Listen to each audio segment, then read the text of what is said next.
Hello दोस्तों, अगर आप लोग भी राइट टू एजुकेशन यानी कि आरटी के माध्यम से अपने बच्चों को निःशुल्क शिक्षा प्रदान करवाना चाहते हैं तो ये वीडियो आखिर तक देख लीजिएगा। इस वीडियो के अंतर्गत मैं आपको पूरी जानकारी देने वाला हूं कि आप आरटी के माध्यम से किस प्रकार से आवेदन कर सकते हैं और किसी भी स्कूल में अपने बच्चे को बिल्कुल फ्री में शिक्षा दिलवा सकते हैं।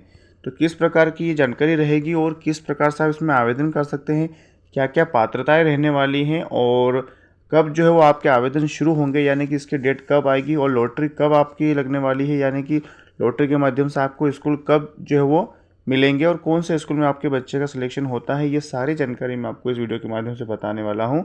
साथ ही आपको मैं फॉर्म भरकर भी दिखाने वाला हूँ कि आप किस फॉर्म में यानी कि किस ऑप्शन में क्या भर सकते हैं, फॉर्म कहाँ से मिलेगा और इसकी पीडीएफ आपको कैसे मिलेगी।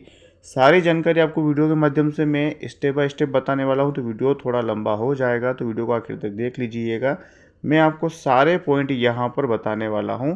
तो चलिए शुरू करते हैं। सबसे पहले हम देख लेते हैं कि इसके अंतर्गत जो है वो आपके लिए पात्रताएं क्या क्या रहती हैं और किन किन लोगों को यहाँ पर लिया जाता है और कौन कौन से डॉक्यूमेंट्स लगते हैं, वो सारी जानकारी मैं आपको यहाँ पर दिखा देता हूँ। सबसे पहले तो आपको यहाँ पर आरटीएस के इस पोर्टल पर आ जाना है और उसके बाद में आप जैसे इसको ओपन करेंगे तो यहाँ पर आप देख लीजिए, लिखा है आरटीई के अंतर्गत मान्यता प्राप्त निजी विद्यालयों में निःशुल्क प्रवेश हेतु 2024-25। और आगे अगर आप देखते हैं तो नीचे लिखा हुआ है, आप बिल्कुल ध्यान से इसको देख सकते हैं। निःशुल्क प्रवेश सत्र 24-25 हेतु निर्देश और आवेदन प्रारूप। तो मैं आवेदन भी आपको दिखाने वाला हूँ। उसके बाद में आरटी क्या है इसके बारे में अगर आप देखना चाहते हैं तो यहाँ पर क्लिक करके आप उसकी पूरी जानकारी देख लीजिएगा। वैसे तो मैं आपको यहाँ पर इस वीडियो के माध्यम से सारी बता दूंगा, तो आपको इस देखने की ज़रूरत नहीं पड़ेगी। और उसके बाद अगर यहाँ पे देखते हैं तो पात्रता की हम बात कर लेते हैं कि आरटी कोटा के अंतर्गत निःशुल्क प्रवेश हेतु पात्रताएँ क्या क्या रहने वाली हैं। तो यहाँ पर हम एक एक सारी चीज़ें यहाँ पर देखते जाएंगे कि क्या क्या इसमें रहता है। तो सबसे पहले तो अगर आप यहाँ पर देखना चाहते हैं तो मैं आपको यहाँ पर पात्रताएं दिखा देता हूँ कि आपकी इसमें पात्रताएं क्या क्या रहेगी, किस किस को यहाँ पर जो है वो इसमें लिया जाता है, किनको यहाँ पर जो वो इस योजना का लाभ मिलता है। तो जैसे हम यहाँ पर क्लिक करेंगे तो आप देखेंगे तो एक नया पेज ओपन हो जाएगा और यहाँ पर मैं आपको हर एक चीज़ को बारीकी से समझाऊँगा, हर एक चीज़ ध्यानपूर्वक आपको बताने वाला हूँ। तो आप वीडियो को देख लीजिएगा, आपको हर एक जानकारी मिल जाएगी। तो यहाँ पर अगर आप देखते हैं तो शिक्षा का अधिकार कानून वंचित समूह और कमज़ोर वर्ग के बच्चों को प्राइवेट स्कूलों में प्रथम कक्षा में निःशुल्क प्रवेश की व्यवस्था है। और इसके अंतर्गत आप देखेंगे तो हर एक चीज़ यहाँ पर दी गई है कि इसमें कौन कौन से जो है वो वर्ग आते हैं। तो इसके बारे में आप यहाँ पर पूरा यहाँ पर देख लीजिए। जैसे कि इसके अंतर्गत अगर आप बच्चे का एडमिशन करवा देते हैं, अगर आपके बच्चे का इसमें सिलेक्शन हो जाता है तो यहाँ पर आप देखेंगे तो वो प्रवेश के बाद संबंधित स्कूल में कक्षा 8वीं तक जो निःशुल्क अध्ययन की सुविधा इसके अंतर्गत मिलती है, यानी कि 8वीं कक्षा तक उसको आपको एक भी रुपया उसकी फ़ीस के रूप में कोई जमा नहीं करना है। सिर्फ उसके पढ़ाई के लिए जो भी चीज़ें होती हैं, बुक्स वगैरह, ये सब कुछ ये आपको लाना होता है। बाकी आप लोगों को उसकी फ़ीस के से रिलेटेड कुछ भी चीज़ आपको नहीं देना है। साथ ही अगर आप यहाँ देखते हैं तो निःशुल्क शिक्षा और अनिवार्य बाल शिक्षा अधिकार अधिनियम के अंतर्गत बनाए गए नियम दिनांक अगर आप देखते हैं यहाँ पर तो 26 मार्च 2009 से लागू हुआ है। बाकी ये चीज़ आपकी जानकारी की नहीं है। यहाँ पर अगर हम देखते हैं जो हमारा सबसे ज़्यादा काम का है, यहाँ पर लिखा हुआ है कि वंचित समूह में अनुसूचित जाति, अनुसूचित जनजाति और विमुक्त जाति के लिए राशन कार्ड, जाति प्रमाण पत्र और वन भूमि के पट्टाधिकारी परिवार से संबंधित पट्टा और वन अधिकारी अधिनियम के तहत जारी अधिकार पत्र निःशक्त जन वाले बच्चों के लिए 40% से अधिक निश्चितता का चिकित्सीय प्रमाण पत्र उपरोक्त सभी के लिए किसी एक अन्य शासकीय दस्तावेज में दर्ज जानकारी के आधार पर प्रवेश मिल जाएगा। साथ ही कमजोर वर्ग के लिए बीपीएल कार्ड मान्य रहेगा। उसके बाद में अगर आप देखते हैं तो महिला एवं बाल विकास अधिकारी द्वारा पंजीकृत अनाथ बच्चे भी इसके अंतर्गत शामिल रहेंगे। एचआईवी से ग्रस्त कैटेगरी का है तो जिला मेडिकल बोर्ड द्वारा जारी प्रमाण पत्र होना चाहिए। कोविड-19 से माता पिता अभिभावक की मृत्यु के कारण जो बच्चे अनाथ होते हैं उनको भी इसमें शामिल किया जाएगा। तो इसके लिए सर्टिफिकेट लगेगा या नहीं लगेगा, ये सारी चीज़ें आपको आगे काम आने वाली हैं। तो आप पहले ध्यानपूर्वक सुन लीजिए क्या क्या पात्रता हैं, क्योंकि जब भी आप फॉर्म भरेंगे तो वहाँ पर सारे ऑप्शन आपको दिखेंगे और अगर आप इनमें से किसी भी कैटेगरी में आते हैं तो आपको वहाँ पर टिक लगाना है, साथ ही उसका प्रमाण पत्र भी आपको लगाना होगा। तो ये पहले तो आप सबसे ध्यानपूर्वक ये जानकारी यहाँ पर सुन लीजिए। वीडियो थोड़ा लंबा बन जाएगा, लेकिन आपको जानकारी मैं आपको बिल्कुल सटीक देने वाला हूँ। तो ये आपकी पात्रता की बात हो गई। और यहाँ पर अगर आप देखते हैं तो बसाहट वाले जो लोग हैं उनको किस प्रकार से होगा, तो ग्रामीण क्षेत्र, स्कूल से संबंधित ग्राम तथा उसकी सीमा में लगे हुए ग्राम तथा शहरी क्षेत्र की सीमा से लगे हुए वार्ड यदि कोई हो तो पड़ोस की सीमा भी होगी। नगरीय क्षेत्र वाले भी शामिल हो जाएंगे और पड़ोस की विस्तारित सीमा वाले भी शामिल हो जाएंगे। और पड़ोस हेतु प्रमाण पत्र अगर देखते हैं तो ये ज़्यादा इंपॉर्टेंट नहीं है, लेकिन आपको ये चीज़ें बता दी हैं कि ज़्यादा दूर नहीं होनी चाहिए आपके स्कूल की आपके घर के बीच में। तो वो चीज़ें आप देख सकते हैं। और बाकी अगर आप यहाँ देखते हैं तो ये आपकी मैंने पात्रता की चीज़ें बता दी है। अब यहाँ पर हम जो देख रहे हैं कि इसमें आपका जो है वो किस प्रकार से प्रक्रिया रहेगी, आरटी कोटे के अंतर्गत आपको निःशुल्क प्रवेश कैसे मिलेगा, तो ये जानकारी यहाँ पर आप देख सकते हैं। मैं आपको हर एक चीज़ बताने वाला हूँ। तो सबसे पहले अगर आपको यहाँ देखना है तो मैं आपको दिखा देता हूँ। आपका यहाँ पर सबसे पहले तो है वो ऑनलाइन प्रक्रिया के माध्यम से आपको इसके अंतर्गत आवेदन करना होता है। तो ये कैसे होगा, आवेदक जो है वो स्वयं पोर्टल पर जाकर निर्धारित फॉर्म में ऑनलाइन पंजीयन कर सकता है। तो जो आवेदक है वो स्वयं यहाँ पर ऑनलाइन पंजीयन कर सकेगा। फॉर्म के साथ पात्रता संबंधित कोई भी एक दस्तावेज अपलोड किया जाना होगा और आवेदक द्वारा पोर्टल से जनरेट प्रति को अपने पास रखना सुनिश्चित करना होगा। साथ ही अगर आप यहाँ देखते हैं तो ऑनलाइन एप्लीकेशन के पश्चात आवेदन के जो आवेदन आपने किया है उसमें अगर आप देखते हैं तो अंकित यहाँ पर जितने भी नंबर आपके रहते हैं जो आप आवेदन करेंगे तब, जैसे कि ऑनलाइन एप्लीकेशन के पश्चात आवेदन में अंकित समस्त मूल दस्तावेज लेकर सत्यापित केंद्र जो आपके ग्राम वार्ड के निकट शासकीय जन शिक्षा केंद्र है वहाँ जाकर सत्यापन करवाना अनिवार्य है। तो अगर आप ये एप्लीकेशन फॉर्म कर देते हैं तो आपका जो भी विद्यालय पास में पड़ता है वहाँ पर जाकर आपको इसका सत्यापन करवाना होता है। और सत्यापन में पात्र होने के उपरांत ऑनलाइन लॉटरी प्रक्रिया में सम्मिलित होने की पात्रता होगी। यदि सत्यापन के पश्चात अपात्र अगर पाया जाता है तो सत्यापन कराने नहीं जाते हैं तो प्रवेश जो है तो आपकी पात्रता रहेगी वो निरस्त हो जाएगी। तो ये चीज़ भी आप ध्यान से देख लीजिए। अगर आपका ऐसा हो जाता है एक बार तो आपको उसके लिए उसकी पुष्टि जरूर करवानी होगी। साथ ही अगर आप यहाँ पर देखते हैं तो इसके बाद में जब ऑनलाइन प्रक्रिया हो जाएगी आपकी तो इसके लिए जो लॉटरी की व्यवस्था होती है, मतलब इसमें जब लॉटरी निकलती है तो बच्चों को जो वो स्कूल आवंटित होते हैं उनको कौन सा स्कूल मिलता है ये इसके अंतर्गत हम देखेंगे। पोर्टल पर दर्ज यहाँ अगर आप देखते हैं तो पोर्टल पर दर्ज किए गए आवेदनों को ही लॉटरी प्रक्रिया में सम्मिलित किया जाएगा। यानी कि जितने भी लोग पोर्टल पर आवेदन करेंगे उनको इसमें सम्मिलित किया जाएगा। और केंद्रीकृत सिस्टम से पारदर्शी तरीके से रैंडमाइजेशन आधारित ऑनलाइन लॉटरी के माध्यम से छात्रों को स्कूलों में सीट मिलती है और आवंटित किया जाता है। तो त्रुटिपूर्ण अपूर्ण एक से अधिक बार पंजीकृत आवेदनों को निरस्त कर लॉटरी प्रक्रिया में शामिल नहीं किया जाएगा। तो अगर आप एक से ज़्यादा बार आवेदन कर देते हैं और किसी प्रकार की कोई गलती है तो आप लोगों को इसमें शामिल नहीं किया जाएगा, ये यहाँ पर है। सीट आवंटन के लिए प्रथम प्राथमिकता ग्रामीण के क्षेत्र पर होने पर उसी ग्राम शहरी और उसी क्षेत्र में वार्ड के बच्चों को होगा। और इसी प्रकार उसी ग्राम वार्ड के बच्चों के प्रवेश के उपरांत यदि सीटें रिक्त रह जाती है तो पड़ोस की सीमा की जो ग्रामीण क्षेत्र है उनकी सीमा से लगे हुए ग्राम तथा नगरीय क्षेत्रों के सीमा से लगे हुए वार्ड होते हैं तो उनको दिया जाएगा। यानी सबसे पहले तो प्राथमिकता उसको मिलेगी जो भी स्कूल है उसके पास के जितने भी वार्ड हैं या गाँव है या जो भी जगह है उन बच्चों को लिया जाएगा। और उसमें आवेदन करने के बाद भी अगर सीटें खाली रह जाती है तो उसके बाद जितने भी जगह लगी हुई है जो वार्ड है जो गाँव है उन बच्चों को लिया जाता है। तो इस प्रकार से इसमें आपको जो वो सीट आवंटित होती है। ये हो गया। उसके बाद में जब लॉटरी की आपकी प्रक्रिया पूरी हो जाएगी तो यहाँ पर एक बार और देख लेते हैं, पॉइंट और दिया है कि ग्राम वार्ड पड़ोस विस्तारित पड़ोस के अतिरिक्त निवासरत आवेदकों को आवेदन की लॉटरी प्रक्रिया में शामिल नहीं किया जाएगा। तो ये आप देख सकते हैं यहाँ पर आवेदकों का स्कूल का आवंटन पत्र एवं सूचना। तो लॉटरी प्रक्रिया के उपरांत आवंटित सीट की जानकारी की सूचना आवेदक को उसके पंजीकृत मोबाइल नंबर पर मिल जाती है और उसके बाद में अगर आप देखते हैं या फिर एसएमएस के माध्यम से प्रदान कर दी जाती है। ये चीज़ें हो गई हैं। और उसके बाद में अगर आप देखते हैं आगे और चीज़ें तो ये चीज़ें होने के बाद में यह सूची पोर्टल पर उपलब्ध हो जाती है और आवेदकों को स्कूल आवंटन की जानकारी अशासकीय स्कूल बीआरसी कार्यालय द्वारा उनके सूचना पटल पर भी उपलब्ध करवाई जाएगी।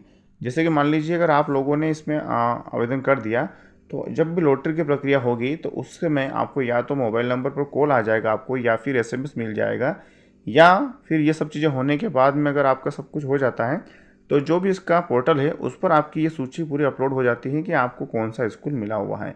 आवेदकों को स्कूल आवंटन की जानकारी अशासकीय स्कूल या फिर बीआरसी कार्यालय से भी उनके सूचना पटल पर आपको मिल जाती है।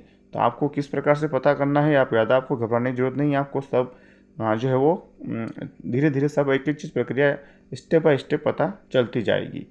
स्कूल में प्रवेश की प्रक्रिया क्या रहेगी। मान लीजिए अगर आपका लॉटरी में नाम भी आ जाता है, बच्चों को सिलेक्ट स्कूल मिल जाता है, तो अगर आप यहाँ देखते हैं तो मैं आपको पूरा बता दे रहा हूँ। प्रत्येक गैर अनुदान मान्यता प्राप्त अशासकीय स्कूल के लिए कलेक्टर के अनुमोदन से नोडल अधिकारी नियुक्त किए जाएंगे और जिसके पोर्टल पर स्कूल के साथ में मैपिंग की जाएगी ताकि प्रवेशार्थी का भी नोडल अधिकारी की जानकारी प्राप्त हो सके। और नोडल अधिकारी रैंडम प्रक्रिया से आवंटन होने के पश्चात बच्चों को प्रवेश के लिए समस्त सुसंगत दस्तावेजों के साथ तक संबंधित आवंटित स्कूल में प्रवेश कराया जाएगा। तो इसके लिए एक आप अधिकारी जो वो नियुक्त किया जाता है और उसमें वो आपकी सारी जानकारी जो वो इसमें मैपिंग वगैरह कर देते हैं, इससे आपका पूरी डाटा उनके पास रहता है और इस प्रकार से आपके स्कूल में चयन की प्रक्रिया पूरी हो जाती है। अब ये मैंने आपको एक सबसे पहले पात्रता बता दी है, इसमें चयन होने की जो प्रक्रिया बता दी है। अब यहाँ पर हम बात कर लेते हैं कि आप लोगों का जो फॉर्म होगा वो किस प्रकार से होगा। तो वो फॉर्म भी मैं आपको दिखा देता हूँ और उसके अंतर्गत आपको क्या भरना है, किस प्रकार की चीज़ें भरनी है, कौन कौन से डॉक्यूमेंट्स लगेंगे, वो भी मैं यहाँ पर आपको दिखा देता हूँ ताकि आप लोग जब भी फॉर्म को जमा करेंगे तो आप लोगों को ये सारी चीज़ें आपके पास होनी चाहिए। तो फॉर्म के लिए मैं पीडीएफ देख लेता हूँ कि कहाँ से मिलेगी हमको पीडीएफ, क्योंकि पहले मैंने डाउनलोड किया था और उसके बाद में अगर आप यहाँ देखते हैं लिखा हुआ है यह सुविधा जिसकी हम बात कर रहे थे कि आपका जो वो फॉर्म कब से शुरू होंगे वो भी आपको मैं दिखा देता हूँ। अभी मैंने उसको हटा दिया है ताकि ये यहाँ से और आ जाएगा। इसमें अगर आप देखते हैं तो पूरी जानकारी मिल जाएगी कि यह सुविधा दिनांक 2 अप्रैल 2024 12 बजे शुरू हो जाएगी। फिर से देख लेते हैं कि क्या लिखा हुआ है यहाँ पर, क्योंकि वो जल्दी से हट जा रहा है यहाँ पर से। ये यहाँ पे इसको फिर से देख लेते हैं। 2 अप्रैल को शुरू होने का बता रहे थे लेकिन अभी तक कोई अपडेट नहीं आया है। इसका मतलब कुछ ना कुछ इस पर जो काम चल रहा है वेबसाइट पर या किसी वजह से इसको रोक दिया गया है। तो जल्द ही ये सब चीज़ें शुरू हो जाएगी। देख लीजिए यहाँ पर आवेदन में पंजीकृत मोबाइल और पहले से नाम आवेदन की फॉर्म की जानकारी है यहाँ पर। तो हम यहाँ पर पहले तो अपना जो वो पीडीएफ डाउनलोड कर लेते हैं कि कहाँ से मिलेगा हमको। आरटी प्रवेश के बारे में पूरी जानकारी नीचे हम देख लेते हैं ताकि हमको इसका पीडीएफ मिल जाए, ताकि हम लोग उसको कैसे भरना है और किस प्रकार से मिलेगा वो मैं आपको दिखा दे रहा हूँ। ये मुझे आवेदन एप्लीकेशन फॉर्म मिल चुका है आपका और इसको जस्ट बन करके ओपन कर लेते हैं ताकि मैं आपको भरकर दिखा दूँ कि आपको किस प्रकार से भरना है और कौन कौन से डॉक्यूमेंट्स आपको इसमें साथ में जो वो लगाना होंगे। तो देख लीजिए, जैसे आपको मैंने वहाँ पे सारी जानकारी दे दी है, उसके बाद में अगर आपको जब भी ये होगा तो आपको ये फॉर्म मिलेगा और ये फॉर्म भरकर आपको जमा करना होता है। तो देख लीजिए, सबसे पहले यहाँ पर दिया हुआ है प्रवेशार्थी का विवरण, कृपया संपूर्ण जानकारी इंग्लिश के कैपिटल लेटर में आपको भरना है। तो आपको सारे शब्द जो बड़े अक्षरों में लिखना है। यहाँ पर अगर आप देखते हैं तो पहला ऑप्शन पूछा है कि परिवार की 8 अंकों की फैमिली आईडी आपको यहाँ पर भरना है और वो अनिवार्य है। तो फैमिली आईडी आपको यहाँ भर देना है। उसके बाद में जो भी प्रवेशार्थी जो बच्चा है उसका 9 अंकों का जो समग्र आईडी वो यहाँ पर आपको भरना है। उसके बाद पिता की समग्र आईडी ये वाले ऑप्शन में भरेंगे, एक डिब्बे में एक ही अंक भरना है आपको। माता की समग्र आईडी यहाँ पर डालेंगे आप और उसके बाद में प्रवेशार्थी को 12 अंकों का आधार नंबर यहाँ पर डालना होता है। तो जो भी प्रवेशार्थी है यानी कि जो बच्चा है उसका 12 अंकों का जो भी आधार कार्ड नंबर है वो यहाँ पर आपको डालना होगा। साथ ही अगर आप देखेंगे तो प्रवेशार्थी के निवास की संपूर्ण जानकारी आपको देना होगी, जिसमें उसके पालक का जो वर्तमान निवास प्रमाण पत्र है उसके अनुसार ही भरनी, और यह भी कैपिटल लेटर में ही भरनी है। आप थोड़ा ध्यान दीजिएगा। और देख लीजिए, जिला पूछ रहे हैं तो आपका जो भी जिला लगता है वो आपको यहाँ पे लिख देना है। साथ ही अगर आपकी जो भी पंचायत लगती है, नगर पंचायत लगती है, नगर पालिका लगती है, जनपद पंचायत लगती है, उसका नाम आपको यहाँ पर डाल देना है। उसके बाद में ग्राम पंचायत जोन क्रमांक यहाँ पर आप डालेंगे, वार्ड या जो भी आपका गाँव का नाम है वो आपको यहाँ पर डाल देना है। बसाहट मोहल्ला आप जिस मोहल्ले में रहते हैं वो यहाँ पर आपको डाल देना है। मकान नंबर अगर हैं तो आप डाल दीजिए, पता आपका गाँव का नाम डाल दीजिएगा, या जो भी पता आपका है जिस एड्रेस पर आप रहते हैं वो यहाँ पर आपको लिख देना है। यहाँ पर अगर आप देखते हैं तो आपके पास 2 मोबाइल नंबर होना चाहिए। तो आपको मान लीजिए किसी स्थिति में अगर आपका एक मोबाइल नंबर बंद है तो दूसरे मोबाइल नंबर पे आपको कॉल करके या फिर SMS के माध्यम से आपको जानकारी दे देते हैं, तो आप अपने यहाँ पर मोबाइल नंबर को डाल दीजिएगा। ये डिब्बे में 1 अंक लिखना है आपको। अगर आपके पास ईमेल आईडी है तो ईमेल आईडी से भी आप यहाँ पर देख लीजिएगा, ईमेल आईडी फिलअप करेंगे तो आपको ईमेल आईडी पे भी जानकारी मिल जाएगी। अब यहाँ पर आप देखेंगे तो जन्म प्रमाण पत्र के अनुसार प्रवेशार्थी एवं उसके माता पिता अभिभावक की जानकारी पोर्टल कैपिटल लेटर से भरना है। तो प्रवेशार्थी का नाम बिल्कुल कैपिटल अक्षरों में भरना है। जैसे कि मान लीजिए अगर रमेश नाम है तो आपको यहाँ पर R और उसके बाद में AMESH, एक डिब्बे में एक ही आपको लेटर भरना है। तो आप देख सकते हैं कैपिटल लेटर में किस प्रकार से भरेंगे। उपनाम सरनेम में आपको यहाँ पर उसकी सरनेम डाल देनी, जो भी आपकी सरनेम लगती है। जैसे कि मान लीजिए अगर आपका वर्मा लगता है तो वर्मा लगा दीजिए, सिंधल लगता है वो लगा दीजिए, राठौर लगता है वो आपको लिख देना है।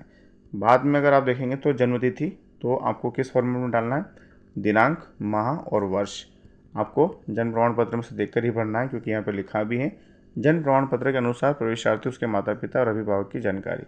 साथ ही उसका जो भी बालक है तो बालिका है वो आपको यहाँ पर लिख देना है, पिता का नाम लिख देना है, माता का नाम यहाँ पर आपको लिख देना है। उसके बाद में कास्ट सर्टिफिकेट, तो अगर आप जनरल, OBC, SC, ST हैं तो कौन से कास्ट के हैं वो आपको यहाँ पर लिख देना है। उसके बाद में अगर आप जिस भी कास्ट के हैं उसका सर्टिफिकेट आपको यहाँ लगाना होगा। अगर आप OBC से हैं तो आपको लगाना पड़ेगा, SC, ST से हैं तो आपको लगाना पड़ेगा, बाकी जनरल वगैरह की इसमें आवश्यकता नहीं पड़ेगी। साथ ही और आपका यहाँ पर देख लीजिए प्रवेश हेतु आधारित श्रेणी संवर्ग श्रेणी का कोड दर्ज करें, जिसकी बात में मैंने आपको पहले बता दिया था जब शुरू में मैंने आपको फॉर्म जानकारी दी थी। तो उसके बारे में आपको सारे ऑप्शन यहाँ देखने को मिल रहे हैं। जैसे कि मैंने आपको कहा था कि वन ग्राम पट्टाधिकारी हैं कि विकलांग में हैं कि महिला एवं बाल विकास अधिकारी पंजीकृत अनाथ बच्चे हैं या HIV से ग्रस्त बच्चे हैं। तो आप जो भी जिस भी आप इसमें से किसी में आ रहे हैं किसी भी एक ऑप्शन में, तो आपको वो वाला ऑप्शन का नंबर यहाँ पर आपको टिक कर देना है और यहाँ डाल देना है उसको। मान लीजिए अगर आप 5 में आ रहे हैं तो 5 डालेंगे, 4 में आ रहे हैं तो 4 में डालेंगे, या फिर अगर आप BPL कार्डधारी हैं तो फिर आपको 1 डाल देना है यहाँ पर। तो आप देख लीजिएगा आप किस में आ रहे हैं। उसके बाद में यहाँ पर अगर आप देखते हैं तो ये चीज़ें आपको लगानी होगी। अगर आप यहाँ पर 7 और 8 को छोड़ देते हैं अगर आप, तो उसके बाद में शासन के संबंध समक्ष अधिकारी द्वारा प्रवेशार्थी माता पिता और अभिभावक के नाम पर जो है वो जारी प्रमाण पत्र का विवरण आपको यहाँ पर देना होगा। अगर आप इन दोनों ऑप्शन को छोड़ देते हैं तब ये चीज़ें हो गई हैं। और उसके बाद में ये तो बाकी सब उसका काम है जो भी रहेगा। जारीकर्ता कार्यालय एवं अधिकारी का पद नाम यहाँ पर आपको डाल देना, जो भी ये काम करता है वो प्रमाण पत्र जो आप बनवा के यहाँ पर लगाएंगे। यानी कि मान लीजिए HIV ग्रस्त हैं या फिर अगर आपका कोरोना वगैरह कुछ जो आपको यहाँ पर बताया था मैंने आगे, उसका सर्टिफिकेट आप लगाएंगे तो उसकी डिटेल आपको यहाँ पर भरना है।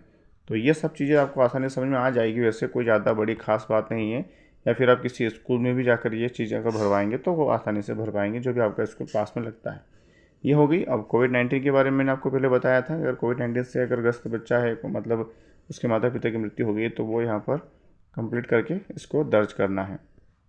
अब यहाँ पर आपको स्कूल की प्राथमिकता देनी है कि आपको पहले कौन से स्कूल में चाहिए, तो उसका नाम, उसकी डिटेल आपको यहाँ पर भर देनी है। फिर दूसरे नंबर पर जो चाहिए, तीसरे नंबर पर जो चाहिए। इस प्रकार से आप अपने क्षेत्र में जो भी स्कूल लग रहे हैं तो आपको क्रम उसके अनुसार रखना है जिस अनुसार आप उसको रखना चाहते हैं। अगर आपको जो भी प्राथमिकता पहले देनी है उसको पहले नाम लिखना है यहाँ पर। तो ये इस प्रकार से आपको डिटेल भरने के बाद में इसके साथ में आप जो भी कास्ट सर्टिफिकेट आप लगाएंगे और जो भी चीज़ें जन्म प्रमाण पत्र वगैरह है और आधार कार्ड है, समग्र ID है, ये सारी जो प्रतिलिपियाँ मैंने आपको आगे बताई है, जानकारी दी है, वो सारी आपको यहाँ पर भरना होगी। और उसके बाद में आपको ये सारे डॉक्यूमेंट्स लगाने के बाद में जमा करना होगा स्कूल में, ताकि वो लोग आपकी जानकारी देख पाएँ। उसके साथ ही आपके 2 फोटो लगेंगे, सिग्नेचर वगैरह करने होंगे और मोबाइल नंबर आपको चालू रखना है किसी भी परिस्थिति में, क्योंकि आपको फिर जो है वो किस प्रकार से वो इन्फॉर्म करेंगे। तो देख लीजिए आपको जो है वो इन्फॉर्म मिलेगी तो इसी प्रकार से मिलेगी। तो ये दोस्तों यहाँ पे छोटी जानकारी थी, मैंने आपको पूरी बताने की कोशिश की है। आई होप इसके बाद भी अगर आपको कोई भी अगर क्वेश्चन रहता है, कोई भी डाउट रहता है तो आप कमेंट कर दीजिएगा। और उसके बाद में अगर आपको जानकारी अच्छी लगी हो तो वीडियो को लाइक कर अपने दोस्तों के साथ में शेयर कर दीजिए। और इसी प्रकार की और भी जानकारियाँ अगर आप RT से संबंधित कोई भी जानकारी देखना चाहते हैं, कोई भी अपडेट देखना चाहते हैं, तो आप हमारे चैनल से जुड़ जाइए। चैनल को सब्सक्राइब कर लीजिए, नोटिफिकेशन बिल को ऑन कर लीजिए, ताकि आपको आने वाले वीडियो की नोटिफिकेशन समय समय पर मिलती रहे। तो मिलते हैं दोस्तों वीडियो में एक नए टॉपिक के साथ।